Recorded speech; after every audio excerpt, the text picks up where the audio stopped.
Было много тех героев, чьи неизвестны имена, навеки их взяла с собою в свой край неведомый война.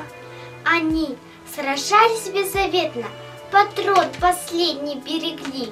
Их имена приносят ветром, печальным ветром той войны. Порой слышны на поле боя через десятки мирных лет. Прикрой меня, прикрою, Коля, и вспыхнет вдруг ракеты свет. А Коля в этом тихом поле лежит, не встанет никогда. Лишь тихий шелест нам с тобою напомнит страшные года. Сегодня мало кто заплачет, придя к могилам той войны, но это все-таки не значит, что позабыли Колю мы. Мы помним это горе, осталась в памяти война, и русское родное поле приносит ветром имена.